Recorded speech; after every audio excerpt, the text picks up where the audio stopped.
How the Grinch Stole Christmas by Dr. Seuss. Every Who down in Whoville liked Christmas a lot. But the Grinch, who lived just north of Whoville, did not. The Grinch hated Christmas, the whole Christmas season. Now, please don't ask why. No one quite knows the reason. It could be his head wasn't screwed on just right.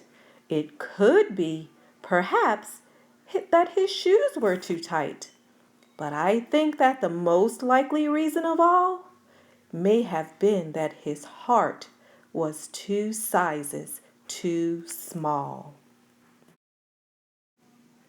But whatever the reason, his heart or his shoes, he stood there on Christmas Eve, hating the Whos, staring down from his cave with a sour, grinchy frown at the warm lighted windows below in their town.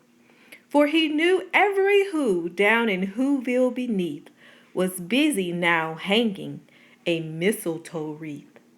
And they're hanging their stockings, he snarled with a sneer. Tomorrow is Christmas, it's practically here. Then he growled with his Grinch fingers nervously drumming. I must find some way to stop Christmas from coming. For tomorrow, he knew, all the Who girls and boys would wake bright and early. They'd rush for their toys. And then, oh, the noise, noise. That's one thing he hated. The noise.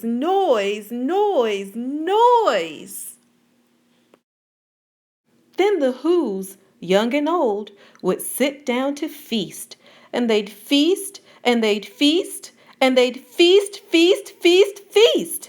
They would feast on Who pudding and rare Who roast beast, which was something the Grinch couldn't stand in the least. And then they'd do something he liked least of all. Every Who down in Whoville, the tall and the small, would stand close together with Christmas bells ringing. They'd stand hand in hand, and the Whos would start singing. They'd sing and they'd sing and they'd sing. And the more the Grinch thought of this Who Christmas sing, the more the Grinch thought, I must stop this whole thing. Why, for 53 years I've put up with it now. I must stop this Christmas from coming. But how? Then he got an idea, an awful idea. The Grinch got a wonderful, awful idea. I know just what to do, the Grinch laughed in his throat, and he made a quick Santa Claus hat and a coat. And he chuckled and clucked, what a great Grinchy trick! With this coat and this hat, I look just like Saint Nick. All I need is a reindeer. The Grinch looked around, but since reindeer are scarce, there was none to be found. Did that stop the old Grinch?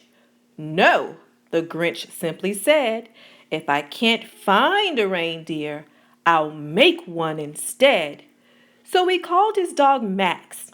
Then he took some red thread and he tied a big horn on the top of his head. Then he loaded some bags and some old empty sacks on a ramshackle sleigh and he hitched up old Max. Then the Grinch said, giddy up, and the sleigh started down toward the homes where the Whos lay a snooze in their town. All their windows were dark, quiet snow filled the air. All the Whos were all dreaming sweet dreams without care.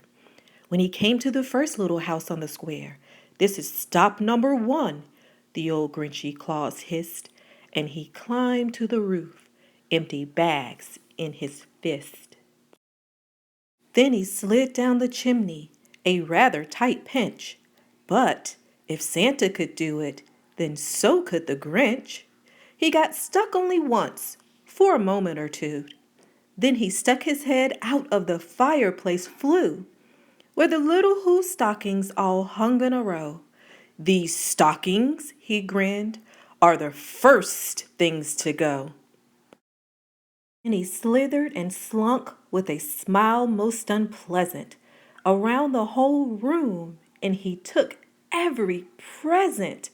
Pop guns and bicycles, roller skates, drums, checkerboards, tricycles, popcorn and plums, and he stuffed them in bags.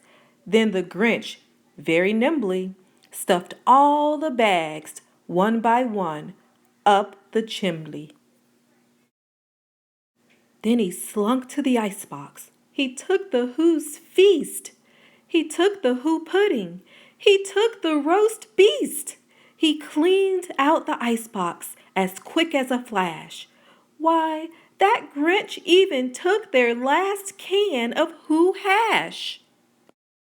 Then he stuffed all the food up the chimney with glee. And now, grinned the Grinch, I will stuff up the tree.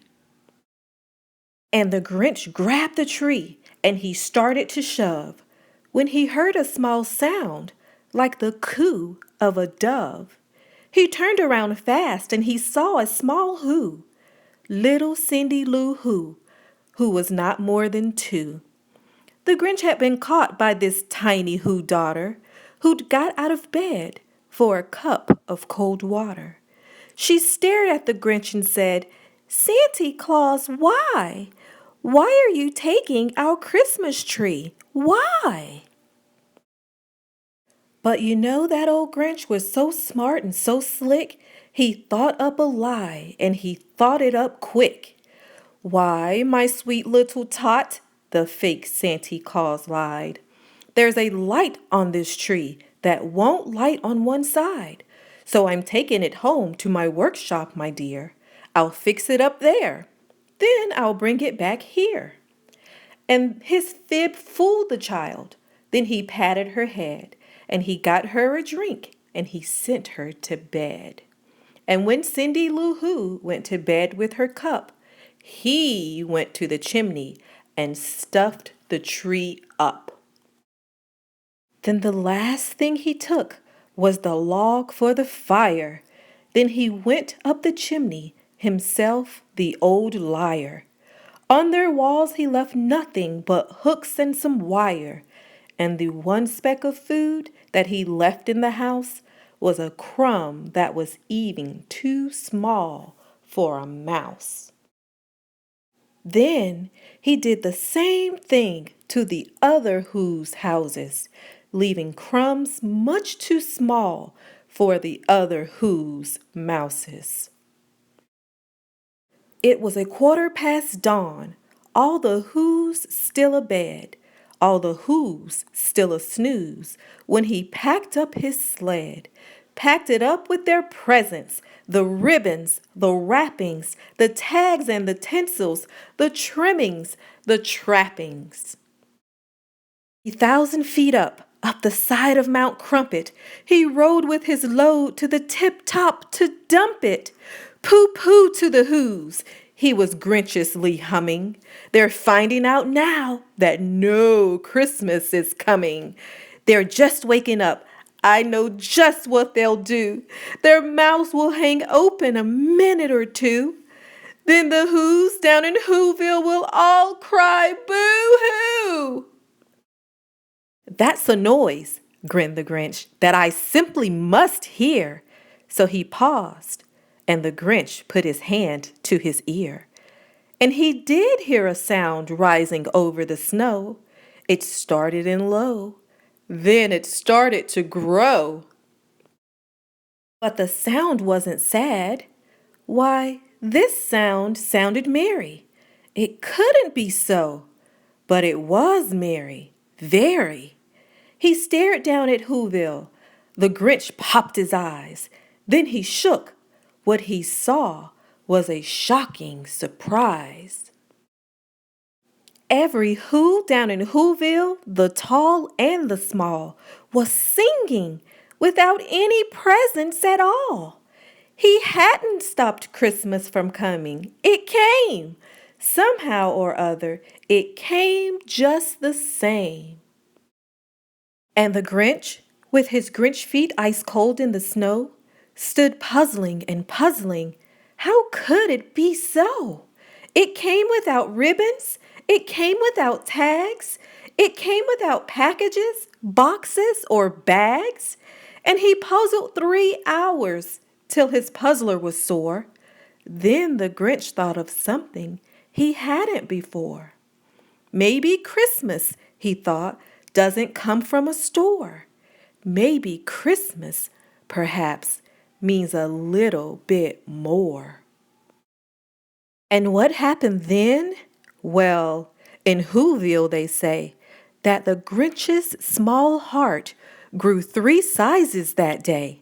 And the minute his heart didn't feel quite so tight, he whizzed with his load through the bright morning light. And he brought back the toys and the food for the feast. And he himself, the Grinch, carved the roast beast.